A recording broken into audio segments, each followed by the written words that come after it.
అయిపోయాయి 4 ఏళ్లలో. అంటే ఖచ్చితంగా మేము మళ్ళీ జగన్మోహన్ రెడ్డి గారు ఇప్పటికంటే ఇంకా మరింత మెరుగైన మెజారిటీతో ప్రమాణ స్వీకారం చేశాక అక్కడ ఎక్కడెక్కడ ఏవే ఉన్నాయో ఫిల్ చేయడము, దాన్ని మరింత ఎఫిషియెంట్గా వాడుకోవడం అనేది జరుగుతుంది. కాబట్టి ఆ భరోసా కూడా వాలంటీర్లందరికీ ఉంది. బట్ వాలంటీర్ అనేది బేసికల్లీ మనం అవునన్నా కాదన్నా that is a volunteer job.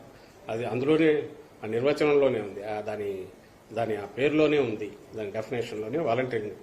And ఇచ్చేది కూడా పారితోషికం తప్ప that is not salary. And వాళ్ళ బాధ్యతలు కూడా మోర్ స్వచ్ఛందంగా చేసేవి. నిజంగా వాళ్ళు చేసే సేవకు కానీ వాళ్ళు చేస్తున్న వాటికి కానీ ఫ్యూచర్లో వాళ్ళ కెరీర్ గ్రోత్కో ఇంకోదానికో ఖచ్చితంగా ఒక ఆత్మవిశ్వాసంతో సమాజంలో బాగా బతకడానికి పైకి రావడానికి అవసరమైన, అలాగే సామాజిక స్పృహ పెంచుకోవడానికి అవసరమైన ఒక బాధ్యత వాళ్ళ మీద పెట్టారు జగన్మోహన్ రెడ్డి గారు. సో ఒక సాలిడ్ ఫౌండేషన్ లాగా, ఇంటర్న్షిప్ లాగా ప్రతి యువతీ యువకులు ఎవరైనా సరే దాంట్లోకి వచ్చారంటే బయటకు వచ్చేసరికి ఒక ఆత్మవిశ్వాసంతో వస్తున్నారు. మనకు మామూలు మన ఎడ్యుకేషన్ సిస్టమ్ అంతా కూడా దాన్ని ఏమంటారు, దాన్ని సపరేట్గా సమాజంతో సంబంధం లేనిగా నడిచే రకంగా ఉన్న నేపథ్యంలో దీంట్లో ఎవరైనా ఎంటర్ అయితే ఆ interaction with society, old people, depend అయిన వాళ్ళు, వాళ్లకు లేదా పూర్తి గవర్నమెంట్ రూల్ ప్రొసీజర్స్ తెలియని వాళ్లకు హ్యాండ్ హోల్డింగ్ చేయడం అనేది అది అది అది ఒక బాధ్యతను పెంచేది. అలాగే ఫ్యూచర్లో వాళ్ళు మంచి లీడర్షిప్ దీంట్లోకి పోవడానికి ఉపయోగపడేది. ఆ రకంగా వాళ్ళు దాన్ని ఉపయోగించుకుంటున్నారు. ఇది ఈ ఆలోచన చంద్రబాబు నాయుడుకి వచ్చినా చేయడు. ఎందుకంటే ఈయన పర్పస్, ఈయన ఉద్దేశం ప్రజలకు మంచి చేయాలని కాదు. నిజంగా ప్రజలకు మంచి చేయాలనే ఉద్దేశం అయితే ఇప్పుడు వచ్చిన 3 అవకాశాలు తనకు. ఫస్ట్లో దొంగ దెబ్బ కొట్టి తెచ్చుకునే అవకాశం, తర్వాత 2 సార్లు వేరే వాళ్ళ మీద డిపెండ్ అయ్యి అధికారంలోకి వచ్చిన తర్వాత ఎప్పుడైనా సరే తన ప్రయత్నం చేసేవాడు. ఆయనకి ఎంతసేపు ఉన్నా ఎన్నికల సమయానికి ఏదో ఒక రకంగా చేసి బయటపడడం, ఆ తర్వాత దోచుకోవడం, మొత్తం అన్ని రకాలుగా మళ్ళీ ఎన్నికలు వచ్చేసరికి కొత్త పొత్తులతో ఎంటర్ కావడం, మళ్ళీ కొత్త డ్రామాలు వేసుకోవడం అనేది చేస్తున్నాడు. కాబట్టి ఆయన కలలో కూడా ఇలాంటి సిస్టమ్ను ఊహించలేడు, ఇలాంటి వ్యవస్థను నిర్మించలేడు, ఇలాంటి సర్వీసులు డోర్ స్టెప్ దగ్గరికి తీసుకుపోలేడు. డొల్ల మాటలు మాట్లాడతాడు. రేపు కూడా ఆయన వస్తే ఎట్లుంటాడనేది 14-19 ఎట్లా గుర్తుందో, వస్తే ఎట్లుంటుంది అనేది ఈ 2-3 రోజులు కూడా తన దెబ్బ కొట్టడం ద్వారా ప్రజలకు చూపించినాడు. కాబట్టి ఆయనకు ప్రజలు ఒక్కసారి దీన్ని రుచి చూసినాక, అంటే మంచి చేసే పాలన ఎట్లుంటుందో రుచి చూశాక మళ్ళీ ఆయన గురించి పొరపాటున కూడా భ్రమలో ఉంటారని అయితే నేను అనుకోను.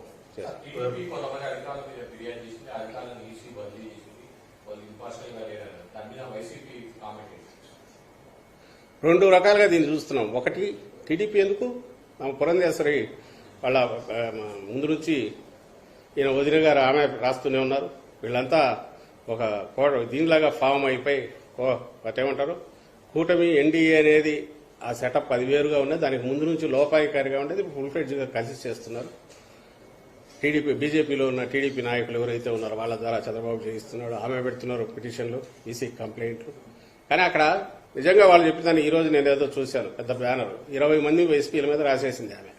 ఈ లెక్కన మోడీ గవర్నమెంట్లో పైనుంచి కిందికి ఉండే వాళ్ళందరూ బీజేపీ తొత్తులై ఉండాలా వాళ్ళు ఎవరో, లేదా బీజేపీ రూల్ స్టేట్స్లో ఉండే వాళ్ళంతా వాళ్ళ తొత్తులై ఉండాలా. అసలు అంటే ఏం రాస్తున్నారో, ఆమె మంత్రిగా కేంద్ర మంత్రిగా పనిచేశారు. సరే, ఈ చంద్రబాబు నాయుడు అయితే అంతకుముందు సీఎంగానే చేశాడు.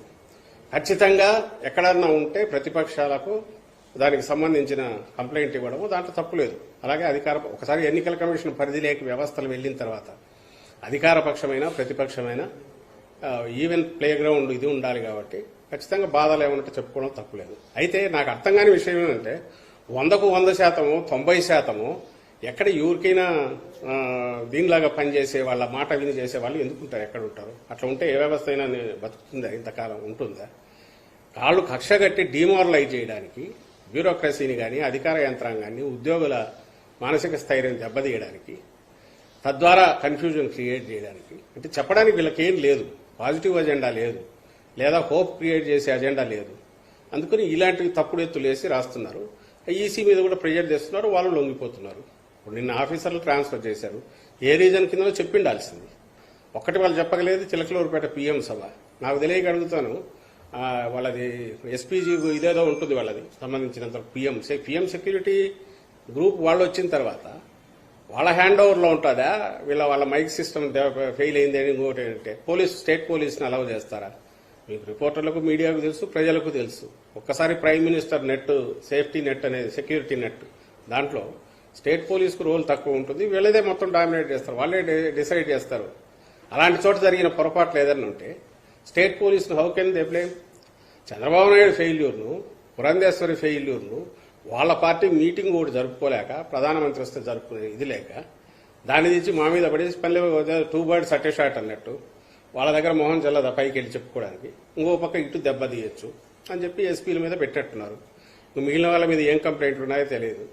ఇవన్నీ ఏదన్నా ఉంటే ఫస్ట్ నుంచి వాళ్ళు ఈనాడులోనో ఆంధ్రజ్యోతిలోనో ఆ టీవీల్లోనో వచ్చే స్టోరీస్ అన్ని తీసి గుదిగుచ్చి వాటిని పెట్టుకొని పైన ఈరోజు కూటమిలో ఉన్నారు కాబట్టి ప్రెజర్ తెచ్చి చేయించుకోగలిగినట్టున్నారు. అయితే మేము దాని గురించి ఎక్కువ ఎందుకు అనుకోవట్లేదంటే ఈరోజు అధికారంలో ఉన్నాం కాబట్టి, జగన్మోహన్ రెడ్డి గారు అధికారంలో ఉన్నారు కాబట్టి అధికార యంత్రాంగాన్ని అంతా ఉపయోగించుకోవాలని, అంటే చంద్రబాబు నాయుడు ఏం చేస్తాడో ఏ పనులు చేస్తాడో చేయాలనే ఆలోచన లేదు. అధికారంలో ఉన్న ఏదైనా ఎన్నికలు వచ్చేసరికి ప్రజలు డిసైడ్ చేస్తారు. దానికి తగినట్టే వ్యవస్థలు కాదు మేనేజ్ చేయాల్సింది, ప్రజలకు మంచి చేసి ఓట్లు తెచ్చుకోవాలనుకుంటున్నాం కాబట్టి అందుకోసమే జగన్మోహన్ రెడ్డి గారు కంటిన్యూస్ జనంలోనే ఉన్నారు, జనానికి అప్పీల్ చేస్తున్నారు. పూర్తిగా మంచి చేసినా నమ్మితేనే ఓట్లు వేయండి అని అడుగుతున్నారు తప్ప అధికారుల మీద వ్యవస్థల మీద నమ్మకం లేదు. కాబట్టి మమ్మల్ని అయితే అదేమీ చేయలేదు. వీళ్ళ ఒక రకంగా రేపు వీళ్ళకి అనడానికి కూడా ఉండదు, ఏదో అధికార వ్యవస్థలను వాడుకున్నారు ఇది చేసినారు అనడానికి కూడా ఉండదు. మంచిది ఒక రకంగా. ఇట్లా అయితే ఈసీ కంట్రోల్లో ఉండే వ్యవస్థలు ఏదైతే ఉన్నాయో వాటిని ఫేస్ చేయడం ద్వారా వచ్చే విజయం, బ్రహ్మాండమైన విజయం రేపు ఏదైతే ఉందో అది జగన్మోహన్ రెడ్డి గారి గౌరవాన్ని, ఆయన ప్రతిష్టను, ఆయన నాయకత్వ లక్షణాలను ఇంకా మరింత పెంచుతుంది, మరింత ఉన్నత దీనికి తీసుకెళ్తుంది. వీళ్ళనే సాకులు కూడా లేకుండా చేస్తుంది. కాబట్టి డిస్పైట్ వీళ్ళు కావాలని యాగీ చేసి ప్రెజర్ చేసి ఏదైతే చేయిస్తున్నారో అధికారుల మీద కానీ ఇంకోటి మీద, అది